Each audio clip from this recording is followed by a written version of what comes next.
둥둥 수요 특강 달을 가리키다. 매주 수요일 코너입니다. 달을 가리키다. 성현들은 달을 가리키고 있지만 우리는 그 손가락만 보고 있지 않은지 돌아보는 시간인데요. 종교의 문자나 상징이 아니라 그것이 가리키고 있는 종교에 참된 가치에 대해 생각해보는 시간입니다. 지난해 우리나라의 합계 출산율은 0.72명. 이대로 가면 50년 후 우리나라 인구는 현재의 절반으로 줄어들게 되는데요. 전문가들은 저출산 문제의 원인으로 소득 수준 차가 크고 주거 환경의 불안정성, 양육과 사교육비 부담 등을 꼽고 있지만 그보다 근본적인 문제는 가정을 이루고 함께 살아가는 것보다 혼자 사는 것이 낫다는 청년들의 가치관 변화에 있지 않을까요? 지난 5월부터 가정의 달을 맞아 육계종단 종교인들과 저출산 문제의 원인과 해법에 대해 모색해보고 있는데요. 오늘은 그 마지막 시간으로 유교를 대표하는 기관인 성균관의 최종수 관장님과 말씀 나눠보겠습니다. 관장님 안녕하세요. 예, 반갑습니다. 네. 전 대한민국 유교를 대표하는 성균관장 최종수입니다. 예, 반갑습니다. 자, 오늘 성균 관장님과 저출산 문제에 대한 이야기 나눠보려고 하는데요. 지난해 우리나라의 합계 출산율이 0.72명으로 저출산 문제가 심각한 상황입니다. 관장님께서는 어떻게 보고 계신지요? 합계 출산율이 어느 때는 0.6까지 0.6대로 내려갔다는 그런 것도 들었거든요. 예. 이 정도면 심각한 수준을 넘어서 국가나 사회의 소멸을 우려하는 상황이 아닌가 싶어요. 대한민국이 그 기본과 우리 민족의 정체성이 사라지면 전통문화도 파괴되는 그런 심각한 상황이 눈앞에 와 있다고 생각을 합니다. 네. 각계에서 이 저출산의 원인에 대해서 진단을 해보고 있는데요. 관장님 보시기에는 저출산의 원인이 무엇이라고 생각하시는지요? 물질 만능주의나 개인주의가 만연돼 있잖아요. 거기에 효인식이 또 사라졌고요. 그래서 자식에 대한 책임감에 대한 그 두려움 이런 것도 점점 더 커지기도 하고 그래서 효 개념이 다시 한번 우리가 되돌아볼 필요가 있다고 생각을 해요. 네.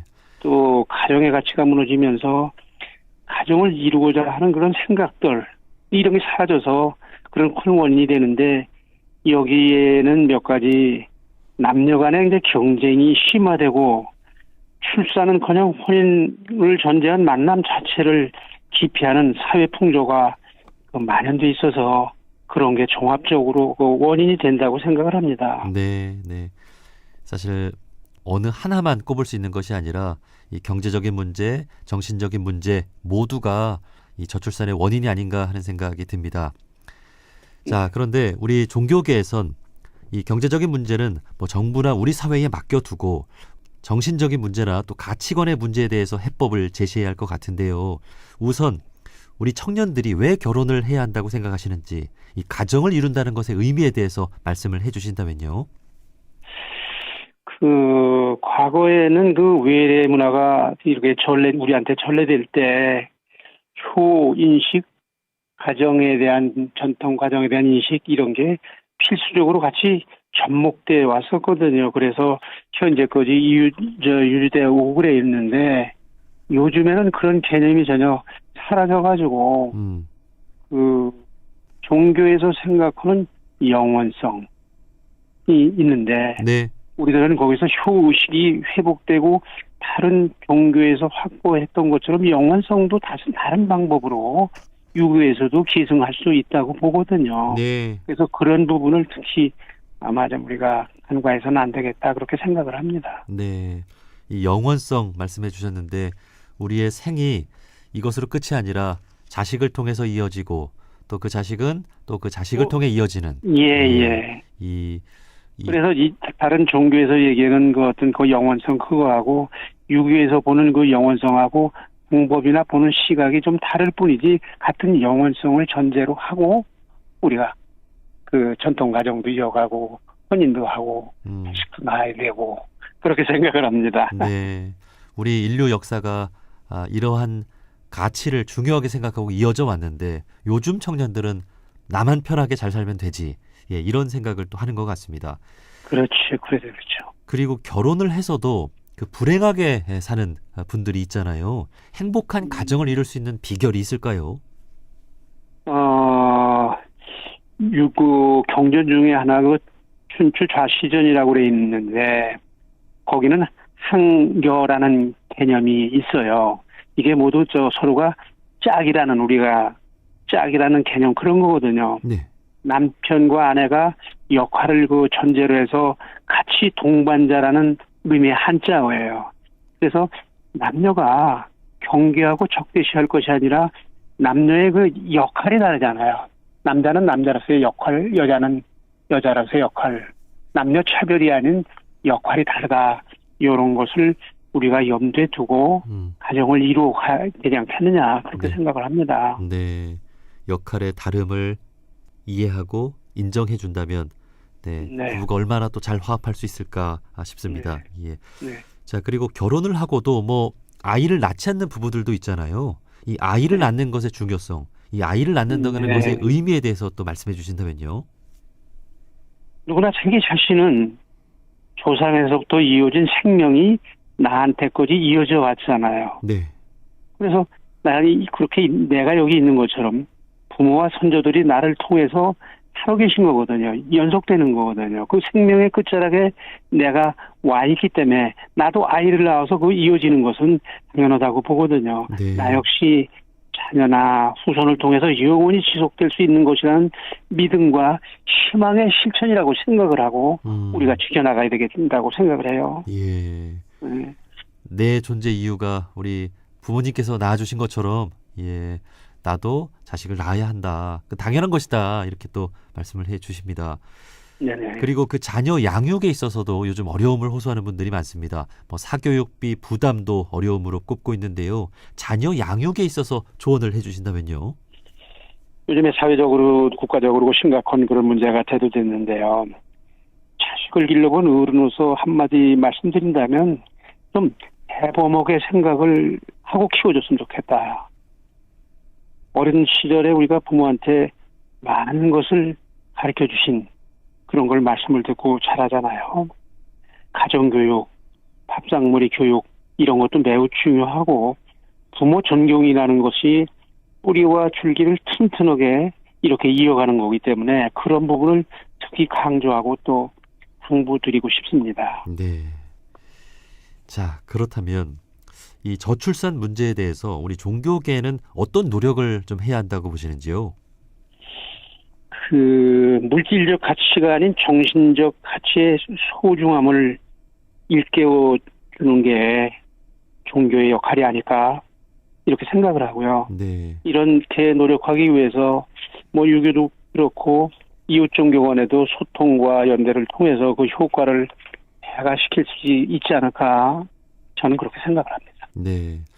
그 우리 성경 관장님께서는 7대 종단 지도자분들이 함께하고 있는 우리 한국 종교인 평화회의의 대표 회장직도 맡고 계신데 우리 종교계 지도자분들이 이 저출산 문제에 대해서도 이렇게 심각한 상황임을 이렇게 공유하고 계신가요?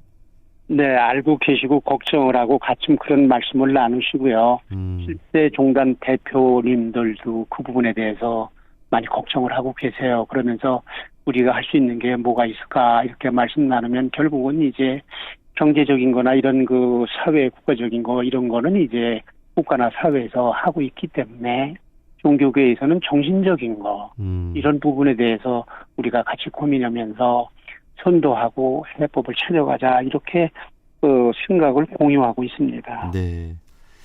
그 특히나 유교라고 하면 우리나라 조선시대 500년간의 국교였고 또 지금도 우리 사회 질서의 근간을 이루는 또 정신을 또 가르치고 있지 않습니까? 혹시 성균관에서도 또 이와 관련해서 좀 고심하고 있는 부분이 있습니까? 이 부분이 뭐 그 국가적인 문제고 또 뭐 사회적인 문제고 심각한 문제이기 때문에 그 국가의 그 고민거리 우리의 고민인 저출산 문제 해결을 미력하나마 동참하고 있는 차원에서 복지부의 그 저출산 인식 개선 사업에 참여를 하면서 다양한 그 방안을 검토 중에 있습니다. 그래서 유교에서는 중요하고 있는 게 전통문화복원이라든지 그 계승에 앞장서야 되고, 예. 예를 들면 전통 가족 제도의 이로운 점, 또 부모에 대한 효심을 부각하는 정신교육, 이런데 선구자 역할을 해야 되지 않을까. 네. 그래서 많은 분들한테 이걸 전파하고 이야기하고 교육하고 그렇게 해 나갈 생각입니다. 네. 그 우리 아이들 또 청소년 인성교육 그리고 효에 대한 중요성을 가르치는 것, 그리고 또 앞으로 성균관이나 우리 유교의 또 역할이 또 크지 않을까 기대해 봅니다. 자, 저출산 문제 해결을 위한 6대 종단 특집 인터뷰. 자, 마지막으로 우리 결혼이나 출산을 고민하는 우리 젊은 사람들에게 좀 성경 관장으로서 좀 해주고 싶은 말씀이 있으실까요? 그 핵심은 우리가 늘 자랑스러운 그 전통 가족 제도, 그 다음에 효, 그 다음에 가족을 통한 모임 같은 데에서 아이들과 함께 여러 가지 이야기를 나누면서 이렇게 찾아가는 거거든요. 그거하고 같이 생각을 한다면 결혼과 출산은 그 상호 존중의 결실이자 새로운 가족의 탄생 아니에요? 그래서 이루 말할 수 없는 기쁨과 설렘, 그 과정이 되어야 할 그 혼인이나 출산 인식이 저주의 대상이 된다. 아니면 주저하는 대상이 된다. 그런 이유가 돼서는 안 되기 때문에 그런 부분은 종교계가 역할을 앞으로 더 많이 해야 되지 않느냐 이렇게 생각을 합니다. 그래서 그런 부분에 대한 그 어떤 여러 가지 다시 되돌아보고 반성을 하면서 결혼이나 출산의 본래의 의미를 되새길 수 있는 사회의 그 여러 가지 문화 의식을 지금보다 더 성숙하고 또 제자리에 찾아갈 수 있는 그런 것을 위해서 최선을 다하려고 각오를 하고 있습니다. 네. 앞으로 7대 종단 지도자분들이 정기적인 또 만남을 이어가시는 만큼 우리 종교계의 역할도 앞으로 기대가 됩니다. 자, 여기까지 말씀 듣겠습니다. 저출산 문제 해결을 위한 6개 종단 특집 인터뷰. 오늘은 그 마지막 시간으로 유교를 대표하는 기관인 성균관 최종수 관장님과 말씀 나눠봤습니다. 관장님, 오늘 말씀 고맙습니다. 네, 감사합니다.